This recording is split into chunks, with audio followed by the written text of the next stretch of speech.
Hi everyone, welcome to our channel. இன்னைக்கு unit 1 rational numbersல exercise 1a செகண்ட்ல first subdivision. Question என்ன கொடுத்திருக்காங்க? -17/11 plus 3/7 is equal to 3/7 plus -17/11 அப்படின்னு கொடுத்திருக்காங்க. வெரிஃபிகேஷன் அப்படினாலே நம்ம வந்து RHS and LHS நம்ம வெரிஃபை பண்ணுவோம். இப்போ RHS right hand side and LHS left hand side. இப்போ LHS வந்து என்ன கொடுத்துருக்காங்க? -17/11 plus 3/7 கொடுத்துருக்காங்க. இப்போ டினாமினேட்டரை பாருங்கள், 11 and 7 டிஃப்ரெண்ட் நம்பர்ஸ். அப்போ நம்ம LCM எடுத்தோம்னா 11 7க்கு 7க்கு 1 டைம் வரும், 11க்கு 1 டைம்ஸ். 11 7s 77 வந்துருமா?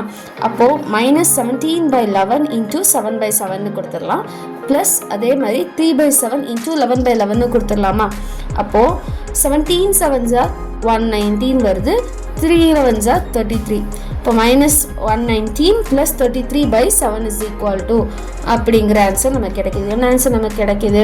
-119 33 சப்ராக்ட் பண்ணோம்னா -86/76 கிடைக்கிது. அதை நம்ம ஈக்குவேஷன் 1ன்னு வச்சுருக்கோம். செகண்ட் வந்து RHS கண்டுபிடிக்க போகிறோம் ரைட் ஹேண்ட் சைட். இதுக்கு என்ன கொடுத்துருக்காங்க? வேல்யூ 3/7 + -17/11 கொடுத்துருக்காங்க. இப்போ அதே மாதிரி தான் டினாமினேட்டர் வந்து டிஃப்ரெண்ட்டாக இருக்கிறதுனால நம்ம LCM எடுத்து போடுறோம். LCM டேரெக்டாக எடுக்க வேணால், நம்ம ப்ரீவியஸில் எடுத்தனால நம்ம அதை அப்படியே போட்டுக்கிறோம். இந்த 3/7 into 11/11 கொடுத்துறோம், ப்ளஸ் -17/11 into 7/7 அப்படின்னு கொடுத்துட்றோம். இப்போ 3 11s 33, 7 11s 70, 7 11s 77. அப்போ 3/77 வந்துடும். -17 into 7னா நம்ம ஆல்ரெடி சொன்னதான் -19, 119. அப்போது 119/77 நமக்கு கிடைக்கும். +33/77 ப்ளஸ் இன்ட்டு மைனஸ் அப்படின்னு சொல்கிறோம். இன்ட்டு மைனஸ் ஏன் சொல்கிறோம்? நமக்கு வந்து சிம்பிள் வந்து அடிஷன் சிம்பிள். நம்ம கொஷனில் வேல்யூஸில் வந்து என்ன கொடுத்துருக்காங்க? மைனஸ் கொடுத்துருக்காங்க. அப்போ ப்ளஸ் இன்ட்டு மைனஸ் மைனஸ்ன்னு சொல்லுவோமா? அப்போ ப்ளஸ் இன்ட்டு மைனஸ் நம்ம மீன் பண்ணுறோம். அப்போ 33 - 119/77 வந்துருமா? அப்போ என்ன பேலன்ஸ் வரும்? -86/77. அப்போ இது ஈக்குவேஷன் 2ன்னு எடுத்துக்கிறோம். இப்போ ஃபர்ஸ்ட் ஈக்குவேஷனையும் செகண்ட் ஈக்குவேஷனையும் பாருங்கள், நமக்கு ஈக்குவலாக இருக்குது. அப்போ 1 = 2ன்னு கொடுத்துடலாமா?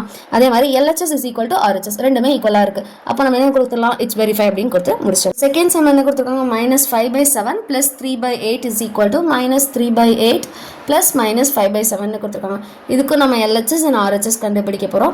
LHS சைட் பார்த்தோம் அப்படின்னா -5/7 plus 3/8 கொடுத்துருக்காங்க.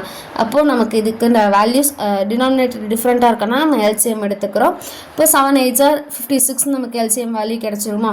அப்போது -5/7 into 8/8ன்னு சொல்லலாம், ப்ளஸ் -3/8 into 7/7 அப்படின்னு சொல்லலாமா? ஓகே, அடுத்து வந்து -5 into 8ன்னு சொல்கிறாங்க. அப்போ -5 into 8னா நமக்கு -14 கிடைக்கும். இப்போ -40, 7 8s 56. ஸோ -40/56ன்னு கிடைச்சிருது. அதே மாதிரி -3 into 7 -21. இப்போ அதே மாதிரி 8 into 7 56ன்னு வந்துடுமா?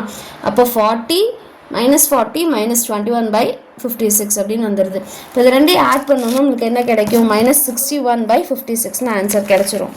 இப்போ நமக்கு RHS என்ன கொடுத்துருக்காங்க? -3/8 ப்ளஸ் -5/7 கொடுத்துருக்காங்களா? இப்போ -3/8க்கு நம்ம லாஸ்ட்டு சம் பார்த்த மாதிரியே, லாஸ்ட்டுக்கு LHSல பார்த்த மாதிரி தான். இப்போ இன்ட்டு 7/7 கொடுத்துடலாம். -5/7க்கு இன்ட்டு 8/8ன்னு கொடுத்துடலாம். இப்போ 3 7s 21, 8 7s 56. அப்போ 5 8s 40, 7 8s 56. இப்போ 21 - 40 அப்படின்னு சொல்லிடலாமா?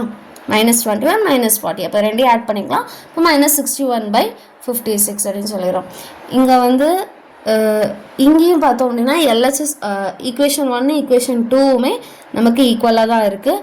ஸோ LHS ஈக்குவேஷன் 1 ஈக்குவேஷன் 2ன்னு சொல்லிடலாம், LHS RHSன்னு சொல்லிடலாம். இப்போது இட்ஸ் வெரிஃபைடு, அவ்வளோதான். இது இந்த மாதிரி தான் ஈஸியாக வெரிஃபிகேஷன் மெத்தட் யூஸ் பண்ணி நம்ம வேல்யூஸ் கண்டுபிடிப்போம். இந்த மாதிரி மேக்ஸ் வீடியோஸ் பார்க்க மறக்காமல் நம்ம சேனலை சப்ஸ்கிரைப் பண்ணிக்கோங்க, பெல் ஐக்கானையும் டேப் பண்ணிடுங்க. தேங்க்ஸ் ஃபார் வாட்சிங்.